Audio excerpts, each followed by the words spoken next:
삼척의 오래된 항구 도시. 새벽 4시. 아직 어둠이 채 걷히지 않은 시간에 서우는 이미 시장 골목을 지나 생선 손질을 시작하고 있었다. 손끝이 찢기고 생선 비린내가 온몸에 배었지만 그녀는 한 번도 투덜댄 적이 없었다. 그녀의 세계는 단순했다. 숨을 헐떡이는 어머니를 살리고 하루 한 끼라도 제대로 먹고 다음날 아침까지 무사히 버티는 것. 서운의 어머니 이미란 씨는 폐섬유화 말기 환자였다. 산소통 없이는 2시간도 버티지 못하는 몸이었다. 서울의 큰 병원에서는 더 이상 치료 방법이 없다 했고 그나마 가능한 건 비싼 면역 억제 약물 치료였지만 그런 약값은 생선 몇 마리 팔아서는 어림도 없었다. 너는 대학 가라지. 이런 일 하면 안 돼. 어머니는 자주 그렇게 말했다. 서우는 대답 대신 웃으며 생선 포장을 계속했다. 어느 날 오후 서운이 가게 일을 마치고 집에 돌아오자 낯선 여자가 방문 앞에 앉아 있었다. 단정한 정장의 오래된 진주 귀걸이. 그러나 그녀의 눈빛은 차갑고도 정확했다. 서은 씨, 난 윤 여사라고 해요. 어머니 미란 씨랑 예전에 한 절에서 인연이 있었죠. 그녀는 서운을 찻집으로 이끌었다. 그리고는 다짜고짜 봉투 하나를 내밀었다. 안에는 거액의 병원비 보증서와 계약서가 들어있었다. 이건 일종의 제안이에요. 우리 회장님이 당신에게 관심이 있어요. 단도직입적으로 말할게요. 당신이 결혼만 해준다면 어머니 병원비는 물론 앞으로의 생활도 책임지겠다고 하셨어요. 서은은 찻잔을 들던 손을 멈췄다. 결혼이요? 누구랑요? 최만석 회장님. 올해 85이세요. 그 말에 서은은 숨이 막혔다. 농담이라 생각했지만 윤 여사의 표정은 진지했다. 그녀는 회장의 사진을 내밀었다. 눈에 힘이 있는 노인의 얼굴, 흰 머리에 주름진 손, 하지만 옷차림과 자세에서 범상치 않은 권위를 풍기고 있었다. 예 하필, 저예요. 그건 회장님만이 아시는 일이죠. 중요한 건 어머니를 살릴 수 있다는 겁니다. 당신이 할 수 없는 걸 우리가 대신해 드리겠다는 거예요. 그 대가로 결혼이라는 형식을 지켜달라는 것뿐. 서은은 멍해졌다.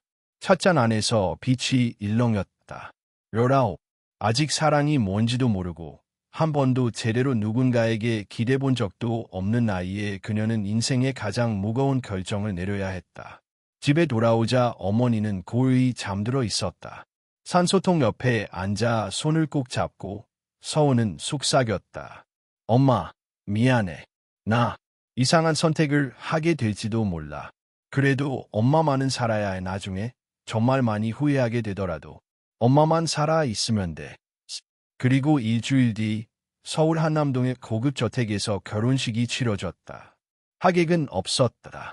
사진사라 변호사, 그리고 윤 여사만이 참석한 조용한 식. 서은은 하얀 드레스를 입고도 자신이 장례식장에 서 있는 것처럼 느껴졌다.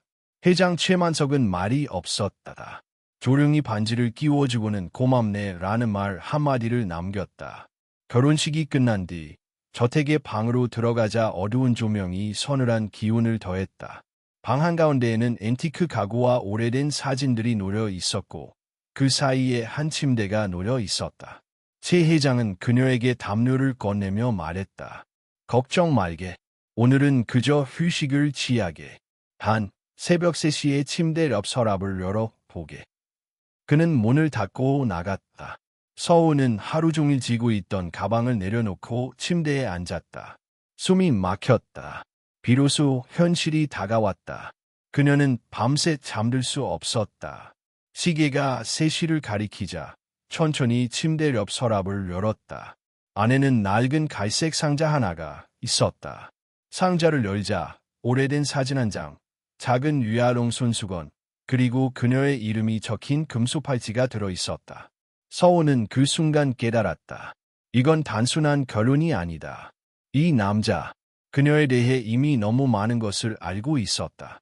그리고 문 너머 복도에서 누군가의 기침 소리가 들려왔다. 서랍 속 상자를 닫은 서우는 한동안 그대로 앉아 있었다. 밤은 깊었고 창밖에는 고요한 달빛이 비추고 있었다. 손에는 금속 팔찌가 쥐어져 있었다. 서은이라는 이름이 한글로 정성스럽게 새겨져 있었다. 그것은 단순한 장신구가 아니었다. 그것은 누군가가 그녀를 기억하고 있었다는 증거였다. 하지만 누가, 그리고 언제부터 그녀를 지켜보고 있었던 걸까? 다음 날 아침, 서은은 깊은 잠에서 깨어났다. 몸은 무거웠지만 어제와는 다른 기분이었다. 방 문을 열자 윤 여사가 기다리고 있었다. 회장님이 식사를 같이 하자고 하시네요. 따라오세요. 서은은 아무 말 없이 그녀를 따라 나섰다. 저택의 거실은 고요했다. 창문 너머로 햇살이 들어오고 있었고 오래된 그림들과 고풍스러운 가구들이 시간을 머금은 듯 빛나고 있었다. 식탁 위에는 간단하지만 정갈한 한식이 준비되어 있었다. 최 회장은 이미 자리에 앉아 있었다. 잘 잤나? 그의 목소리는 부드럽지만 무게가 있었다. 네, 감사합니다. 서은은 조심스레 자리에 앉았다. 식사가 시작됐고 둘 사이에는 짧은 정적이 흘렀다. 그러다 그가 조용히 입을 열었다. 궁금하지 않나? 왜 내가 자네를 선택했는지. 서은은 고개를 들었다. 네, 솔직히 너무 이상했어요. 저 같은 아이를 그것도 이런 방식으로. 최 회장은 잠시 숨을 고르고 천천히 말을 이었다. 16년 전 내가 한절에 기부하러 간 날이었지. 그곳 입구에 자네가 있었어. 겨우 3살쯤 되어 보이는 아이가 작은 담요에 쌓여 있었고 곁에는 금속 팔찌 하나가 놓여 있었지. 거기엔 서은이라는 이름이 있었다. 서은은 숨을 삼켰다. 그 아이가 저런 나요? 그래. 당시 나는 바로 경찰에 신고하려 했지만 이상하게도 마음이 끌리더군. 그래서 절에 부탁해서 자네를 보호하게 했고 이후 자네의 삶을 멀리서 지켜봤다. 서은은 충격의 말을 잃었다. 왜 그땐 데려가지 않으셨어요? 입양을 하거나 가족처럼 키우는 방법도 있었잖아요. 그랬다면 좋았겠지. 하지만 당시 난 내 삶도 복잡했고 무엇보다 자네가 더 안전하게 자랄 수 있도록 선택한 길이었다. 자네를 키우던 그 부부는 나의 조용한 지원을 받았어. 하지만 결국 자네는 또다시 힘든 삶으로 돌아갔더군. 서은의 가슴이 먹먹해졌다. 어머니가 가끔 무언가 숨기는 듯한 얼굴을 했는지, 형편이 어려워도 외부의 도움을 완강히 거절했는지 이해가 되기 시작했다. 하지만 결혼이라니요. 그건 너무. 내가 자네를 다시 데려오기 위한 유일한 방법이었네. 내가 죽고 나면 이 집, 이 재산, 자네의 미래를 지켜줄 방법이 필요했지. 하지만 입양으로는 부족했어. 법은 냉정하니까. 그는 고개를 숙였다. 그래서 내가 할 수 있는 최선의 방법을 택한 거야. 미안하군. 자네 인생의 무거운 선택을 하게 해서. 서은은 말이 없었다. 그는 단지 고리타분한 노인이 아니었다. 그녀의 과거를 알고 지켜보았고 지금은 무언가를 지키려 애쓰는 사람이었다.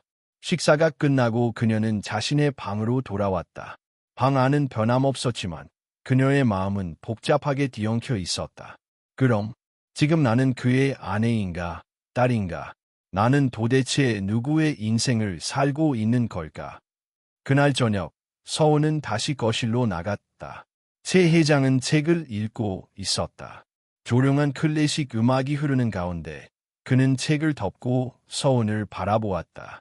궁금한 게 있으면 물어봐도 좋네. 서은은 주저하다가 입을 열었다. 회장님, 혹시 제가 회장님의 친딸일 가능성은 없나요? 그의 눈빛이 흔들렸다. 잠시의 침묵 끝에 그는 고개를 끄덕였다. 나도 가끔 그런 생각을 했네. 자네의 웃는 모습, 말투, 심지어 손짓까지 내 젊은 시절 사랑했던 사람과 너무 닮았어. 그분, 누군가요? 정수진, 내가 가장 사랑했지만 결국 함께하지 못했던 여자. 그녀는 어느 날 갑자기 떠났지. 그리고 그 뒤로 연락이 끊겼어. 만약 자네가 그녀의 딸이라면. 그는 말을 잇지 못했다. 그래서 DNA 검사를 원하면 해보게. 그게 자네가 정체성을 찾는 데 도움이 된다면 나는 기꺼이 동의할 걸세. 서훈은 고개를 끄덕였다. 그녀의 안에 있던 감정이 다시 소용돌이치기 시작했다. 진실을 알면 더 혼란스러울 수도 있었다. 하지만 모른 채 사는 건 더 고통스러웠다. 그날 밤 서훈은 거울 앞에 앉아 자신을 바라보았다. 서훈, 넌 누구야? 어떤 이름으로 살아갈래? 그리고 다음 날 그녀는 조용히 병원을 찾았다. DNA 검사 동의서에 서명하며 떨리는 손을 다잡았다. 진실은 곧 밝혀질 것이다. 하지만 그 진실이 그녀를 구원할지 다시 무너뜨릴지는 아직 아무도 몰랐다. DNA 검사를 마친 후 병원을 나오는 길, 서훈의 다리는 힘이 풀린 듯 무거웠다. 차가운 가을 바람이 옷깃을 파고들었지만 그녀는 그저 고개를 숙인 채 천천히 걷기만 했다. 병원 문 앞에서 윤 여사가 기다리고 있었다. 괜찮니? 네, 그냥 좀 피곤해서. 윤 여사는 더 묻지 않았다. 그녀는 언제나 그렇듯 조용히, 그러나 모든 것을 알고 있는 듯한 눈빛으로 서훈을 바라보았다.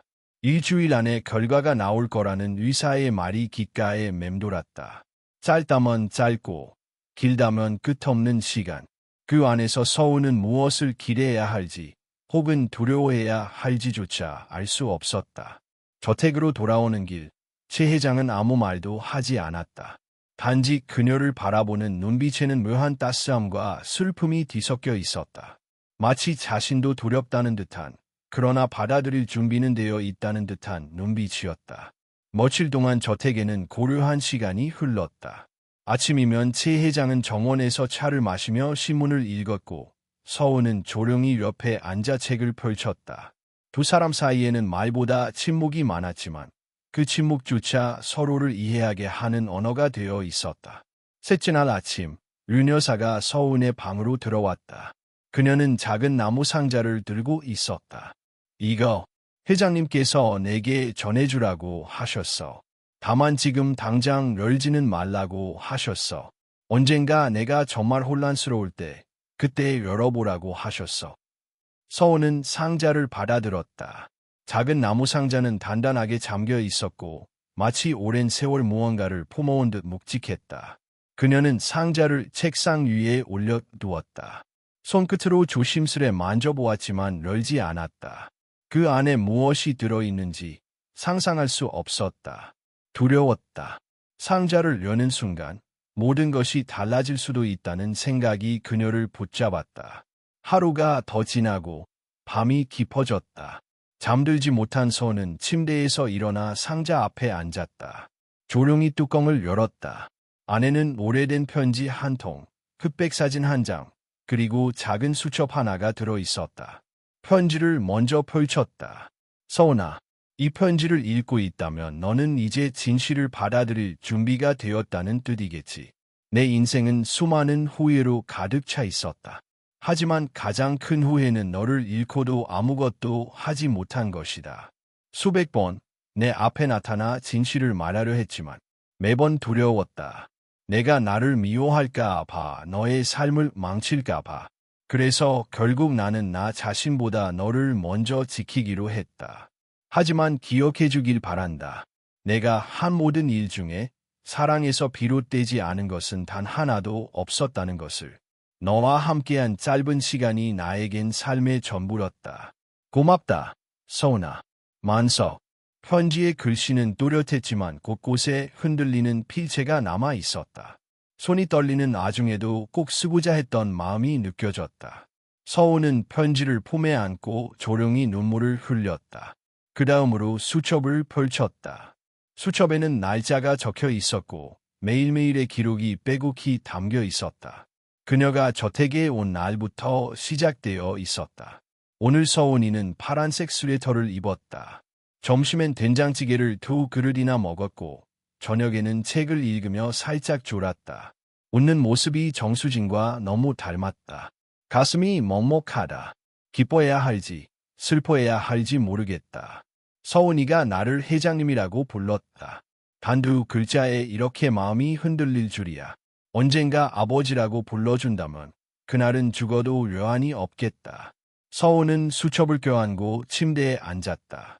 그의 하루하루는 철저하게 자신을 향한 것이었다. 그녀는 처음으로 느꼈다. 누군가의 사랑을, 그것도 말 없이 깊게 내려앉은 사랑을. 그날 밤, 서훈은 잠들지 않았다. 최 회장의 방 앞에 조용히 앉아 책을 읽어주었다. 그는 눈을 감은 채 듣고 있었고, 그녀의 손을 잡고 있었다. 무서우세요? 그녀가 작게 물었다. 아니, 다만, 내가 행복해지는 모습을 보지 못하고 간다는 게 아쉬울 뿐이야. 서훈은 그의 손을 꼭 잡았다. 그리고 처음으로 그를 회장님이 아닌 다른 이름으로 불렀다. 아버지. 정말 아버지가 맞다면 저는 아버지 곁에 있을 수 있어서 이미 행복했어요. 그의 눈꺼풀이 미세하게 떨렸다. 마른 입술에는 아주 연한 미소가 번졌다. 그가 마지막으로 보여준 미소였다. 다음 날 아침 병원에서 전화가 왔다. DNA 검사 결과가 도착했다는 연락이었다. 서훈은 떨리는 손으로 봉투를 받았다. 심호흡을 하고 봉투를 열었다. 친작 관계 확률 99.98%. 그녀는 봉투를 든 채 주저앉았다. 눈물이 뺨을 타고 흘러내렸다. 충격이 아니라 안도감이었다. 그가 거짓말을 하지 않았다는 것, 그녀는 그의 딸이었다는 것. 그는 끝까지 진실을 품고 떠났지만 결국 진심은 살아남았다. 서훈은 그 종이를 들고 집으로 달려갔다. 하지만 그녀가 도착했을 때 최 회장은 이미 숨을 거둔 뒤였다. 침대에 그가 늘 쓰던 수첩 위에 손을 얹은 채 평온하게 누워 있었다. 서훈은 조용히 무릎을 꿇었다. 그리고 소리 없이 울었다. 아버지를 다시는 그렇게 부를 수 없게 되었다. 장례식은 흐린 날 아침 저택의 정원에서 조용히 치러졌다. 비는 내리지 않았지만 하늘은 마치 울고 있는 듯 흐렸고 바람은 쉴 틈 없이 나뭇가지를 흔들었다. 서훈은 검은 상복을 입고 흰 코카를 가슴에 달고 최 회장의 영정 앞에 무릎을 꿇었다. 눈은 붓고 목은 메어왔지만 이상하게 마음 한편은 조용했다. 마치 오랜 시간 예감했던 이별을 마침내 받아들이는 기분이었다. 장례식에는 정막이 감돌았다. 멀리 떨어져 살던 친척들이 하나둘 나타났다. 대부분은 회장의 죽음을 애도하기보다는 남긴 재산에 더 큰 관심이 있어 보였다. 일부는 회장이 남긴 유언장을 확인하러 왔다고 했고, 일부는 서훈을 위해서 아래까지 훑으며 수근거렸다. 그 애가 20살도 안 된 애라던데. 저 아이가 유산을 받는다고. 말도 안 돼. 법적으로 아내였다지만 저건 그냥 이장 결혼이지. 노인의 정신이 흐릿했겠지. 서훈은 그들의 시선을 정면으로 마주보지 않았다. 설명할 필요도 이해받을 이유도 없었다. 그저 조용히 장례 절차를 마무리했다. 그 옆에서 끝까지 서훈의 손을 잡고 있어 준 사람은 윤 여사뿐이었다. 모든 절차가 끝나고 사람들이 모두 떠난 뒤 서훈은 정원 한가운데에 홀로 남았다. 잔향이 감도는 허공에 대고 조용히 속삭였다. 아버지, 다시 한 번만 그 이름을 부를 수 있었으면 좋았을 텐데요. 며칠 후 법무법인을 통해 유언장이 공식적으로 공개되었다. 모든 재산, 부동산, 회사 지분 일부, 그리고 저택은 전부 법적인 아내이자 친딸인 서훈에게 상속된다는 내용이었다. 서훈은 망연자실했다. 기뻐할 수 없었다. 돈은 그녀가 원한 것이 아니었다. 그녀가 필요로 했던 건 단 하나. 아버지와의 시간, 조금만 더 함께할 수 있는 시간이었기에. 그러나 평화는 오래가지 않았다. 장례식이 끝나고 일주일이 채 지나지 않아 저택의 문 앞에 낯선 사람들이 몰려왔다. 중년의 남녀, 중후한 양복 차림의 변호사, 무표정한 얼굴들. 그들은 최 회장의 일가족 친척들이라며 자신을 소개했다. 최만석 회장이 당신에게 전 재산을 남겼다고. 우린 인정할 수 없습니다. 서훈은 담담하게 유언장 사본과 유전자 검사 결과지를 꺼냈다. 저는 법적으로 회장님의 아내이며 동시에 친딸입니다. 모든 문서는 공증되었습니다. 의문이 있으시다면 제 변호사와 상담하시죠.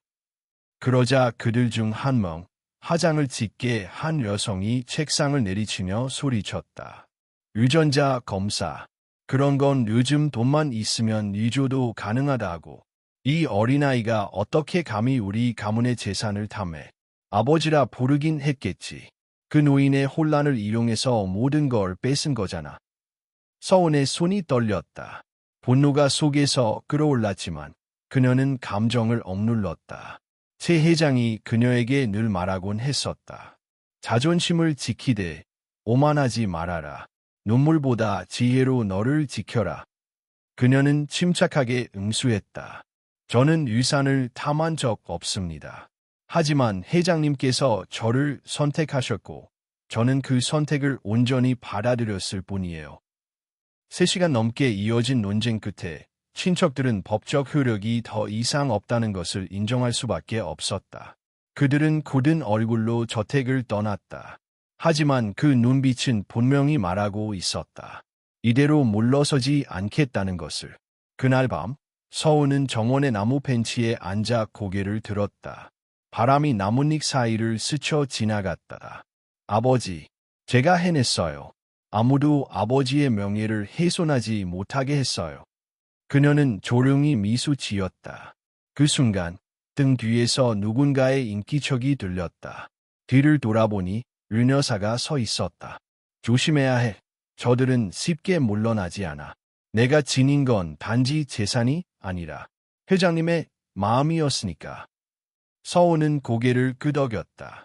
그리고 그녀의 내면에 조용히 전운이 깔려오기 시작했다. 저들은 떠났지만 끝나지 않았다. 곧이어 또 하나의 편지가 도착했다. 보낸 사람 없이 도착한 손편지. 흰 봉투에 검은 글씨로 이렇게 적혀 있었다. 착각하지 마라. 최만석이 너에게 숨긴 게 있다. 그가 죽었다고 모든 진실이 묻힐 거라 생각하지 마. 내일 오후 3시 종로 낡은 골목 42번지에서 만나자. 오지 않으면 후회하게 될 것이다. 서우는 편지를 가슴에 안았다. 불안함이 그녀의 온몸을 감쌌다. 이제 막 상실의 고통을 삼켰는데 다시 시작되는 또 하나의 미궁. 그녀는 생각했다. 그가 숨겼던 진실은 대체 무엇이었을까? 그리고 나는 정말 그의 친딸이 맞는 걸까? 다음 날 오후 서우는 지정된 시간에 맞춰 종로 낡은 골목 42번지에 도착했다. 가을비가 내리고 있었고 비에 젖은 골목은 과거의 시간 속에 멈춰 있는 듯한 풍경을 하고 있었다. 벽은 이끼로 덮여 있었고 철문은 녹슬어 있었다. 이곳이 정말 무언가를 밝힐 장소라는 게 믿기지 않을 만큼 허름했다. 초인종을 누르자 낡은 문이 천천히 열렸다. 안에서는 60대 초반쯤 되어 보이는 남성이 서 있었다. 검은색 셔츠에 깊게 팬 주름. 그러나 무엇보다 인상적이었던 건 그 남자의 눈이었다. 붉게 충혈되어 있었지만 날카롭고 흔들림 없는 눈동자. 그 눈은 무언가를 오래 지켜봐 온 사람의 것이었다. 서원이 맞지. 들어오게. 그녀는 조심스럽게 고개를 끄덕이고 그를 따라 안으로 들어갔다. 실내는 오래된 목재 냄새가 났다. 벽에는 먼지가 덮인 책장과 액자가 걸려 있었고 찻잔 2개가 놓인 작은 테이블이 보였다. 나는 강도연이라고 하네. 최만석과는 오래전 친구였지.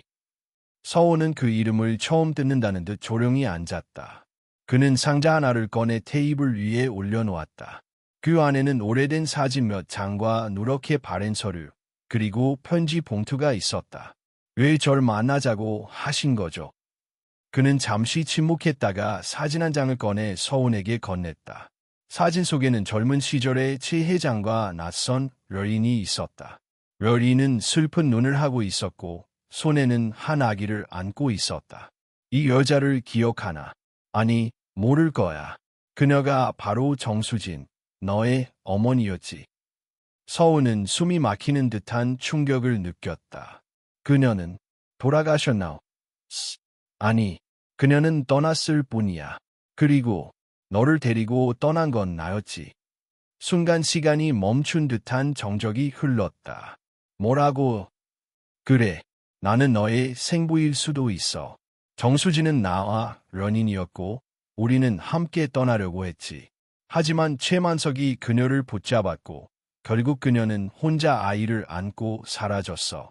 몇 년 후 나는 너를 찾았고 하지만 내가 이미 절에 맡겨졌다는 걸 알게 되었지. 그리고 그 아이는 그 후 최 회장이 키우게 된 거고. 서우는 머릿속이 복잡해졌다.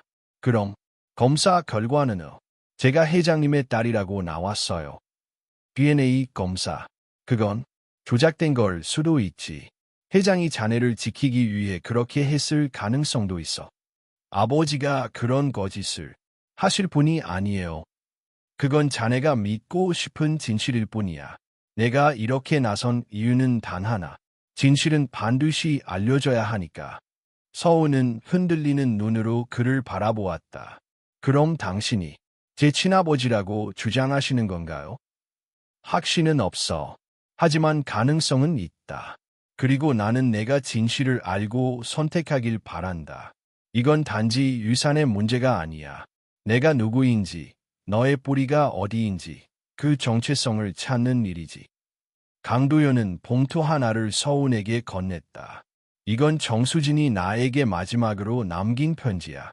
내가 이걸 읽으면 무언가 깨달을 수 있을 거다. 서우는 떨리는 손으로 봉투를 받았다. 그는 더 이상 말하지 않았다. 그녀는 고개를 숙여 인사를 하고 조용히 그 집을 나섰다. 그날 밤 그녀는 방 안에서 편지를 펼쳤다. 노란 종이에 삐뚤삐뚤한 글씨가 적혀 있었다. 도현 씨, 나는 그와 함께 살 수 없었어. 그는 나를 사랑했지만 나에겐 너무 무거웠어. 아이는 당신 아이일지도 몰라. 하지만 난 끝까지 확신할 수 없었어.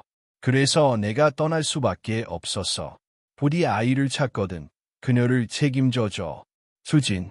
서우는 편지를 껴안고 긴 한숨을 내쉬었다. 모든 것이 불확실했다. 그녀는 누구의 딸일까? 최만석의 사랑은 진심이었다. 하지만 피는 또 다른 이야기를 말하고 있었다. 다음 날 그녀는 다시 병원을 찾아갔다.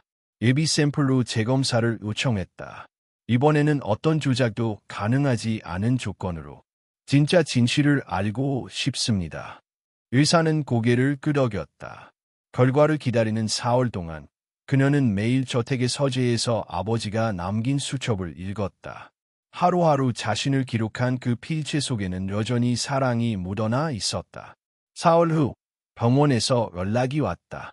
결과지를 받아든 그녀는 조용히 한 장을 펼쳤다. 친작 관계없음. 서우는 자리에 주저앉았다. 눈물이 흐르지 않았다. 오히려 가슴이 텅 빈 느낌이었다. 아버지는 알고 계셨던 걸까? 그녀는 저택으로 돌아왔다. 그리고 아버지의 영정 앞에 무릎을 꿇었다. 아버지, 죄송해요. 당신을 의심했어요. 하지만 저를 딸로 사랑해 주셔서 진심으로 감사해요. 저는 누구의 피를 가졌든 당신의 딸이었습니다. 그리고 그날 밤 서우는 처음으로 그를 위해 향을 피웠다. 그 연기는 조용히 천장 위로 퍼져나갔다. 그녀는 알았다. 피보다 강한 유대가 있다는 걸. 그리고 진실은 고통스럽더라도 결국 치유를 향해 나아간다는 걸. 진실을 마주한 이후 며칠 동안 서우는 저택을 거의 벗어나지 않았다. 그녀는 조용히 집안을 정리하고 서재에 남겨진 아버지의 수첩을 날마다 펼쳐보며 스스로를 다독였다. 수첩의 마지막 장에는 단 한 문장이 적혀 있었다. 나는 끝까지 진실을 말할 용기는 없었지만 끝까지 사랑할 용기는 있었다. 그 문장을 읽는 순간 서우는 처음으로 속 깊은 평화를 느꼈다. 진실은 때때로 피보다 아프고 사랑은 때때로 이름보다 무거웠다. 그러나 세상은 그녀에게 긴 휴식을 허락하지 않았다. 저택 입구에는 연일 기자들이 진을 쳤고 온라인에는 재벌 회장과 19세 신부라는 자극적인 제목의 기사들이 퍼지고 있었다. 의심과 비난은 눈덩이처럼 불어나고 있었다. 회장님의 유산을 노리고 접근한 거 아니나. 검사 결과도 조작되었다는 소문이 있어. 아무리 법적으로 아니라도 이건 도덕적으로 옳지 않아. 서우는 외출을 삼갔다. 그녀가 가만히 있더라도 사람들은 계속해서 그녀를 흔들었다. 인터폰 너머로 쏟아지는 언론의 질문은 단 하나였다. 제 회장의 진짜 딸이 맞습니까? 그녀는 대답하지 않았다. 더는 증명하고 싶지 않았다. 자신이 누구인지, 왜 이 자리에 있는지, 그것만 스스로 알고 있다면 된다고 믿었다. 그러던 중, 류 여사가 조용히 그녀를 불렀다. 서원아, 잠시 시간 좀 내줄 수 있겠니? 서원은 고개를 끄덕이고 따라갔다. 류 여사는 그녀를 저택 뒤쪽, 오래된 방 하나로 이끌었다. 그곳은 회장이 평소 거에 드나들지 않았던 공간이었다. 방 안에는 작은 책상과 장롱, 그리고 서랍장이 있었다. 류 여사는 서랍장 깊은 곳에서 오래된 봉투 하나를 꺼냈다. 회장님이 이걸 내게 전해달라고 하셨어. 다만 그분이 돌아가신 후에도 내가 진실을 견뎌낸 뒤에 말이야. 서우는 조심스럽게 봉투를 열었다. 안에는 또 하나의 편지와 부동산 소유권, 그리고 한 장의 사진이 들어 있었다. 사진 속에는 회장님이 어떤 낡은 건물 앞에서 아이들과 웃고 있는 모습이 담겨 있었다. 편지에는 이렇게 적혀 있었다. 서운아, 너는 이 집을 떠날 수도 있고 남을 수도 있다. 하지만 나는 내가 언젠가 이 서류를 보게 되리라 믿었다. 이 건물은 내가 10여 년 전 세운 직업 훈련원이란다. 고아 출신 아이들, 가정폭력 피해 아이들, 그리고 길을 잃은 아이들이 모여 살아가는 곳이지. 지금은 예전만큼 활발하지 않지만 나는 그곳을 너에게 맡기고 싶다. 의류는 하나야. 내가 피로 이어진 딸이 아니어도 나는 너에게 내가 못다 한 사랑을 물려주고 싶었고 내가 그것을 다시 다른 이들에게 나눌 줄 아는 사람이라는 걸 믿었기 때문이다. 내가 그곳을 지켜준다면 나는 그 무엇보다도 자랑스러울 거야. 사랑한다. 아버지. 서우는 편지를 들고 눈을 감았다. 마음속에서 무언가 조용히 울컥 치밀어 오르다가 한 방울 눈물이 되어 떨어졌다. 그날 저녁 그녀는 아버지의 묘지를 다시 찾았다. 흰 장미 한 송이를 내려놓고 조용히 중얼거렸다. 아버지, 이번엔 도망치지 않을게요. 아버지가 보러준 사랑, 저도 누군가에게 전할 수 있도록 해볼게요. 다음 날 서우는 훈련원이 있다는 곳으로 향했다. 서울 변두리의 오래된 교회 근처 푸른 들판 옆에 자리한 3층짜리 건물. 멀리서 보았을 때는 낡아 보였지만 가까이 다가가자 아이들의 웃음소리와 공방에서 흘러나오는 음악 소리가 들렸다. 건물 입구에는 푸른네일 직업훈련원이라는 작은 팻말이 붙어 있었다. 문을 열자 10살쯤 되어 보이는 여자아이가 달려와 그녀를 붙잡았다. 선, 이모죠. 회장님이 가끔 이야기했어요. 이모는 책도 잘 읽고 그림도 잘 그린다고. 서우는 당황했지만 미소 지었다. 그래, 맞아.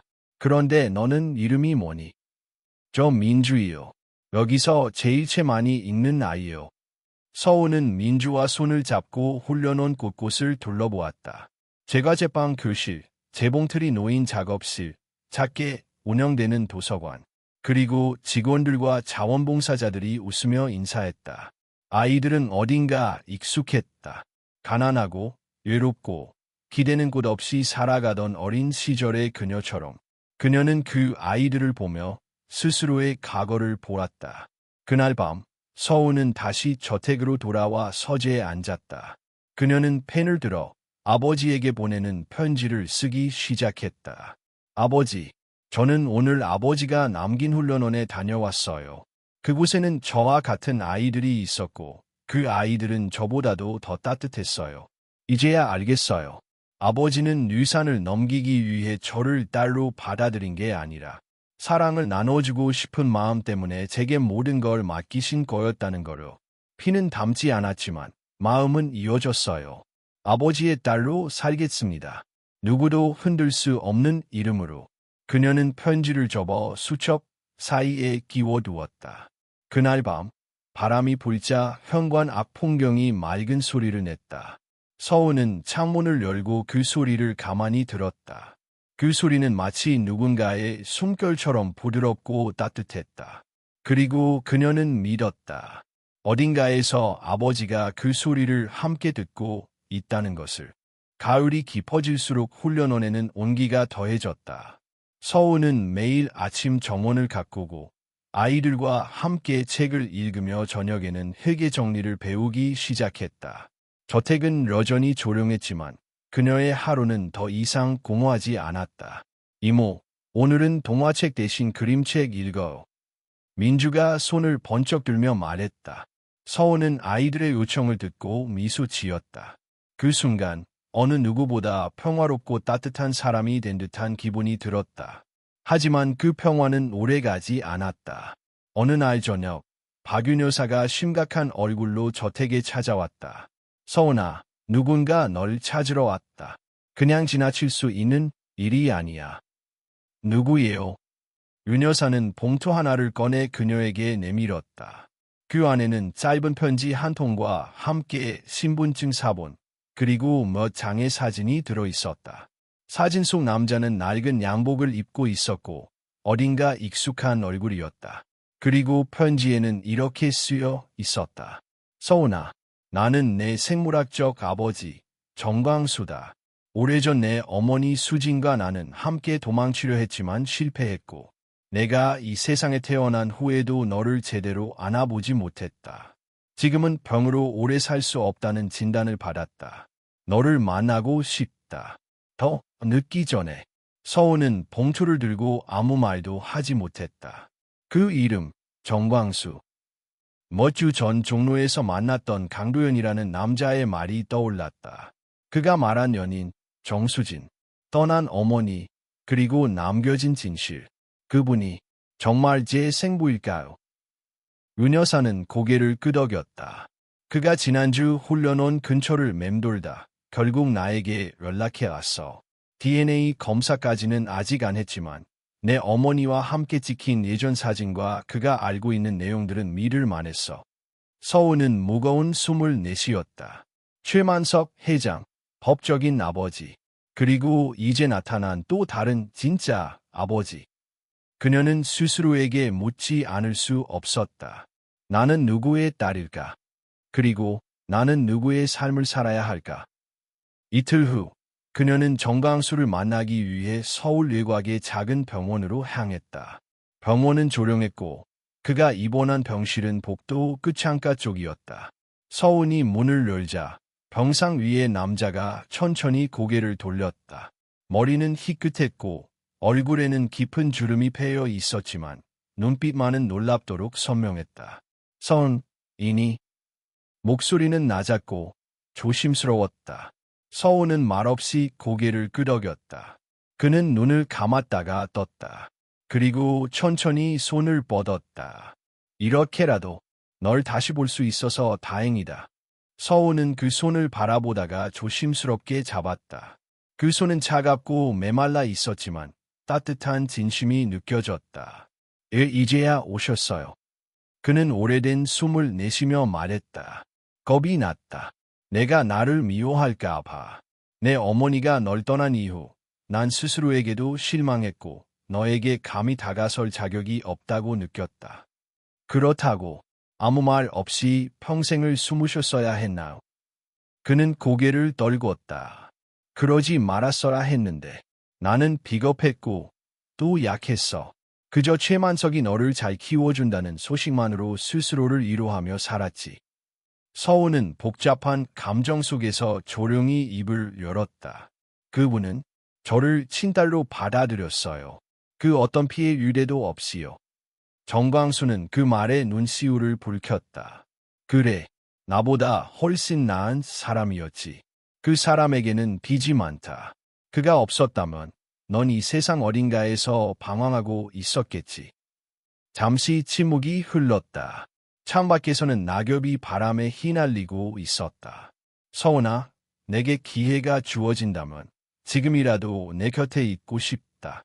그저 너의 그림자라도 되고 싶다. 서운은 그의 눈을 똑바로 바라보았다. 그의 말 속엔 후회와 절박함, 그리고 조용한 애정이 있었다. 그러나 그녀는 이제 예전의 외로운 아이가 아니었다. 저는 한 분을 아버지로 떠나보냈어요. 그리고 지금 또 한 분의 존재를 받아들이는 일이 솔직히 두렵습니다. 정광수는 고개를 끄덕였다. 괜찮다. 내가 날 용서하지 않아도 그냥 이렇게 얼굴을 보고 이야기할 수 있는 것만으로도 충분하다. 병실을 나서던 서훈은 문득 걸음을 멈췄다. 다음 주에 훈련원에서 작은 행사 있어요. 혹시 오실 수 있으세요? 그는 놀란 눈으로 그녀를 바라보았다. 그리고 힘겹게 미소 지었다. 기회가 주어진다면 꼭 가고 싶다. 그녀는 작게 고개를 끄덕이고 병실을 나섰다. 그리고 느꼈다. 어쩌면 피는 유전되지만 사랑은 선택된다는 것을. 그날 밤 그녀는 훈련원 앞에 작은 플랜카드를 걸었다. 푸른 내일, 두 번째 시작을 함께할 우리들의 축제. 그녀는 벤치에 앉아 조용히 하늘을 올려다보았다. 그 하늘 어디쯤 한때 그녀를 지켜줬던 아버지가 미소 짓고 있을 거라는 믿음과 함께 가을의 끝자락 푸른 내일 훈련원에서는 첫 번째 축제가 열릴 준비로 분주했다. 벽에는 아이들이 직접 그린 그림이 붙었고 정원 한쪽에는 작은 무대가 설치되었다. 아이들은 각자 준비한 공연을 리허설하며 들뜬 표정을 감추지 못했다. 서훈은 행사 진행표를 점검하며 분주하게 움직였다. 한쪽에선 자원봉사자들이 아이들과 함께 쿠키를 굽고 있었고 다른 쪽에선 고등학생들이 손수 만든 풍선을 달고 있었다. 이모, 제가 노래 불러도 돼요? 민주가 양손을 들고 달려왔다. 물론이지. 민주가 부르면 모두 좋아할 거야. 서훈은 다정하게 웃으며 민주의 머리를 쓰다듬었다. 그날 아침 그녀는 조용히 병실에 문자를 보냈다. 오늘 오후 3시 훈련원 축제가 열립니다. 오시지 않아도 괜찮아요. 하지만 오신다면 저는 감사할 거예요. 그는 답장을 보내지 않았다. 그녀는 기대하지 않으려 했지만 무대 뒤편에 서 있을 때마다 자신도 모르게 입구 쪽을 자꾸 돌아보았다. 오후 3시가 되자 아이들이 하나둘 관중석에 앉기 시작했다. 학부모와 자원봉사자들도 자리를 채워갔다. 서훈은 마이크를 들고 무대에 섰다. 안녕하세요. 푸른내일 훈련원의 서훈입니다. 오늘 이 축제는 단순한 행사가 아닙니다. 아이들이 자신의 목소리를 세상에 내는 날이며 우리가 서로를 알아가는 시간입니다. 함께 웃고 함께 손뼉 치며 아이들의 오늘을 축하해 주세요. 박수 소리가 울려 퍼졌다. 첫 무대는 아이들의 합창이었다. 작은 목소리들이 하나 둘 모여 큰 하모니를 이루자 모두가 따뜻한 눈빛으로 바라보았다. 그때였다. 입구 쪽에서 조심스레 누군가가 들어왔다. 낡은 회색 코트를 입고 지팡이에 기대선 채 천천히 걸음을 옮기는 한 남자. 정강스럽다. 서훈은 무대 위에서 그 모습을 발견하고 눈이 살짝 흔들렸다.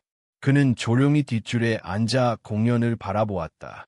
두 번째 무대가 끝나고 아이들이 돌아가며 손수 만든 간식을 나눠주는 시간이 되었다. 민주가 서훈의 손을 잡고 속삭였다. 저 아저씨, 할아버지예요. 서훈은 고개를 끄덕이지도 부정하지도 않았다.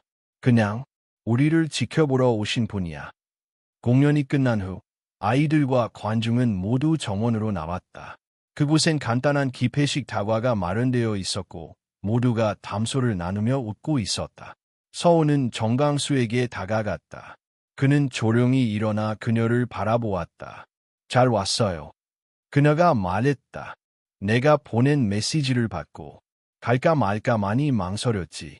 하지만 이 자리를 안 보면 평생 후회할 것 같았어. 그녀는 그를 정원 한편 벤치로 안내했다. 그곳은 훈련원에서 가장 조용한 공간이었다. 이 아이들은 대부분 부모의 보호 없이 자라온 아이들이에요. 저도 그랬죠. 그래서 아버지처럼 살아갈까 두려웠어요. 그런데 회장님은 저를 선택해 주셨고 그 사랑이 지금의 저를 만든 거예요. 정강수는 천천히 고개를 끄덕였다. 그분이 내 삶을 바꿨지. 나는 나 자신에게도 실패했지만 그 사람은 너를 통해 자신도 구원받았을 거라. 그리고 이제 저도 누군가의 삶에 그런 사람이 되고 싶어요. 저는 피를 나눈 아버지를 원망하고 싶었지만 지금은 조금씩 이해하려고 해요. 그는 눈을 감고 조용히 숨을 들이마셨다. 그 말만으로도 나는 충분하다. 그날 저녁 아이들과 함께 정리한 후 서우는 저택으로 돌아왔다. 책상 위에는 박윤 여사가 남겨둔 종이봉투 하나가 있었다. 훈련원 관련 기금 기부 요청서였다. 박 여사는 이미 서운을 후계자로 인정했고 조용히 그녀가 활동을 지속할 수 있도록 도운 것이다. 서운은 서류에 조용히 서명했다. 이제 푸른 내일은 그녀의 미래가 되었고 그 안에는 아이들, 과거, 그리고 아버지들의 이야기가 함께 숨쉬고 있었다. 밤이 깊어가자 그녀는 베란다 문을 열었다. 차가운 바람이 불었지만 그녀는 한치의 흔들림도 없이 서 있었다. 그리고 중얼거렸다. 아버지, 저 잘하고 있죠? 풍경이 맑은 소리를 냈다. 그 소리는 대답 같기도 위로 같기도 했다. 축제가 끝난 다음 날 훈련원은 조용했다. 아이들은 어제의 흥분을 뒤로하고 일상으로 돌아갔다. 하지만 서운의 마음은 여전히 무거운 울림 속에 머물러 있었다. 그녀는 밤새 잠을 이루지 못했다. 정강수의 눈빛, 떨리는 목소리, 그리고 조심스러운 손길이 자꾸 떠올랐다. 그는 분명 그녀의 생부였다. 그러나 그녀의 마음속에는 여전히 혼란이 가시지 않았다. 사랑하지 않았던 사람이 아니었지만 지켜주지 못한 사람이었다. 그렇다고 해서 미워할 수 없는 존재였다. 그날 저녁 정강수에게서 전화가 걸려왔다. 혹시 훈련원 근처 산책길 그 벤치에서 잠깐 만날 수 있을까? 서은은 잠시 망설이다가 네라고 답했다. 초겨울의 밤 공기는 매서웠지만 그녀는 목도리를 단단히 두르고 약속 장소로 향했다. 도착하자 그는 이미 벤치에 앉아 있었다. 손에는 낡은 사진 한 장이 들려 있었다. 이거 내 어머니와 함께 찍은 마지막 사진이야. 수진이는 사진을 싫어했지만 이상하게 그날은 웃더라. 그녀는 사진을 받았다. 사진 속의 젊은 여인은 지금의 서은과 많이 닮아 있었다. 슬픈 눈과 고요한 미소, 그리고 어딘가 단단한 기운이 배어 있었다. 난 여전히 그날을 기억해. 너를 품에 안았을 때 내가 얼마나 작고 조용했는지. 하지만 그 다음 날 수진이는 널 데리고 떠났어. 그리고 난 그들을 다시는 볼 수 없었지. 서원은 묻고 싶었다. 얘 찾지 않았는지, 얘 그렇게 쉽게 포기했는지. 하지만 입술이 떨어지지 않았다. 그의 얼굴에 드러난 오랜 죄책감은 말보다 깊은 사과처럼 느껴졌기 때문이다. 난 그저 살아있었을 뿐이야, 서운아. 누군가의 아버지로도, 누군가의 연인으로도 아니었지. 그저 과거에 사로잡힌 채 세월을 흘려보내고만 있었어. 그는 그녀를 바라보았다. 그런 날 용서할 수 있을까? 서원은 대답하지 않았다. 한참을 침묵한 끝에 천천히 고개를 들었다. 아버지, 저는 이제야 알겠어요. 사랑은 완벽해야 하는 게 아니라 포기하지 않는 거라는 거요. 저도, 회장님도, 그리고 어머니도 각자의 방식으로 저를 사랑해 주셨어요. 그는 고개를 숙였다. 눈가에는 눈물이 맺혀 있었다. 그래서요. 저는 아버지를 완전히 용서하진 않았어요. 하지만 이해하려고 해요. 그리고 그 이해가 언젠가 진짜 용서로 이어지길 바라고 있어요. 그는 한참이나 말이 없었다. 그 후 아주 작은 목소리로 말했다. 고맙다. 내가 그렇게 말해줘서. 그날 밤 정광수는 병원으로 돌아가며 이렇게 말했다. 내 인생의 마지막 기회가 있었다면 그건 오늘이었을 거야. 너를 만나서 다행이다. 며칠 뒤 서우는 훈련원에서 전화를 받았다. 정강수가 병세가 악화되어 중환자실로 옮겨졌다는 소식이었다. 그녀는 병원으로 달려갔다. 중환자실 앞에는 박윤 여사가 서 있었다. 서운아, 가기 전에 꼭 너를 보겠다고 했어. 서둘러야 해. 서우는 심장을 움켜쥐듯 가슴이 아팠다.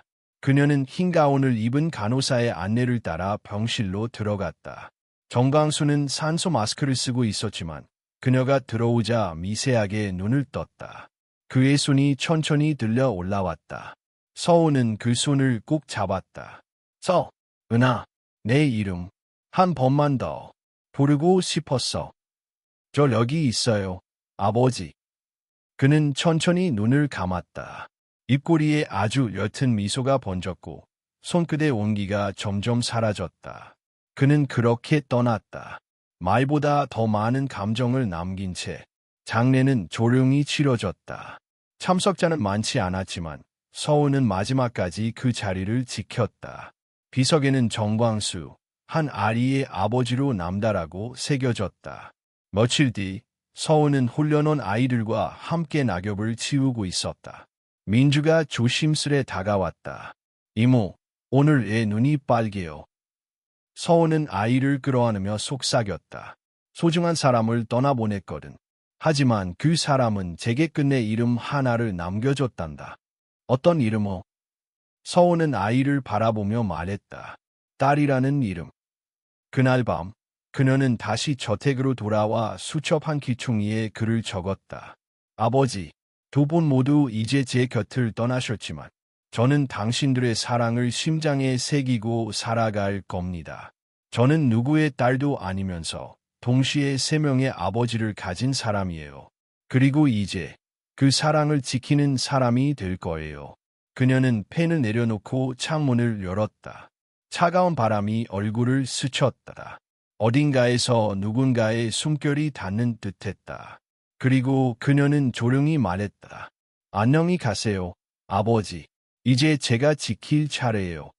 겨울의 끝자락, 푸르네일 홀려놓은 정원에는 봄을 알리는 매화 한 송이가 피어 있었다. 서훈은 그 꽃을 바라보며 문득 생각했다. 새로운 시작은 언제나 가장 조용한 순간에 온다는 것을. 정광수의 장례가 끝난 뒤 서훈은 한동안 저택에 머물며 스스로를 정리했다. 그녀는 집안의 모든 것을 그대로 두었다. 최만석 회장이 남긴 책상 위의 수첩, 정광수가 전해준 사진 한 장, 어릴 적 어머니가 남긴 작은 머리핀, 모두가 그녀의 일부가 되었다. 어느 날 박윤 여사가 조심스레 물었다. 이제 내 인생을 어떻게 이어가고 싶니? 서훈은 창밖을 바라보며 대답했다. 누군가의 딸로 남기보다 누군가의 길이 되고 싶어요. 그분들이 제게 주신 걸 다시 세상에 돌려주고 싶어요. 그녀는 그렇게 자신의 사명을 선택했다. 며칠 후 서훈은 훈련원에 정식으로 원장으로 취임했다. 직책이 중요한 것이 아니었다. 이제 그녀는 더 이상 누군가에게 보호받아야 할 소녀가 아니라 누군가를 지켜낼 수 있는 어른이 되어 있었다. 첫 번째로 그녀가 바꾼 것은 상담실이었다. 아이들이 언제든 들어와 자신의 이야기를 꺼낼 수 있도록 벽을 하얀색으로 바꾸고 책장을 마련해 자율 독서 공간을 만들었다. 둘째로는 기억의 방을 만들었다. 아이들이 잃어버린 가족이나 친구에 대해 혹은 기억하고 싶은 순간을 작은 메모지에 적어 벽에 붙일 수 있도록 했다. 그녀 스스로도 첫 번째 메모를 적어 붙였다. 나의 이름은 서훈. 나는 세 명의 아버지를 만났고 그들 덕분에 지금의 내가 존재한다. 이곳에서 나는 다시 태어난다. 봄이 오기 시작하자 훈련원은 더욱 분주해졌다. 새로 들어온 아이들이 있었고 퇴소를 앞둔 청소년들도 있었다. 그중 한 명, 18세 소년 지우는 조용하고 눈빛이 예민한 아이였다. 서훈은 그 아이가 자신과 닮았다는 걸 느꼈다. 어린 시절에 자신처럼 말없이 방황하고 마음의 문을 닫은 채 세상을 견디는 모습이 있었다. 지우아, 오늘 정원 좀 도와줄래? 서훈의 제안에 그는 처음으로 고개를 끄덕였다. 그날 오후, 둘은 함께 오래된 꽃밭을 정리했다. 지우는 땅을 고르다 조심스럽게 입을 열었다. 원장님도 부모님 안 계세요? 서훈은 삽을 멈추고 아이를 바라보았다. 그리고 조용히 대답했다. 나는 세 분의 아버지를 만났어. 나를 낳은 분, 나를 사랑해준 분, 그리고 나를 지켜준 분. 지우는 이해할 수 없다는 듯 고개를 갸웃했다. 그게 가능해요. 서훈은 미소를 지었다. 우리는 가족을 선택할 수 없다고들 하지만 때로는 사랑이 가족이 되게 해줘. 혈연보다 깊은 인연도 있어. 지우는 말없이 손에 쥔 흙을 바라보았다. 그날 이후 그는 서서히 변화하기 시작했다. 아이들은 하나둘 손을 이모에서 선생님, 그리고 엄마라 부르기 시작했다. 그녀는 매일 저녁 아이들 앞에서 책을 읽었고 주말이면 함께 산책을 하며 마음을 나누었다. 한편 훈련원에는 익명의 기부금이 점점 늘어나고 있었다. 정강수가 생전에 쌓아둔 신탁기금이 천천히 풀리며 운영에 큰 도움을 주었다. 그는 죽음 이후에도 자신의 존재로 아이들을 돕고 있었던 것이다. 서훈은 때때로 저택서재에서 혼자 책을 읽으며 편지를 쓰곤 했다. 받는 이가 없는 편지들이었다. 최만석 회장에게는 감사의 말을, 정강수에게는 이해와 용서를, 어머니에게는 그리움과 존경을 담아 썼다.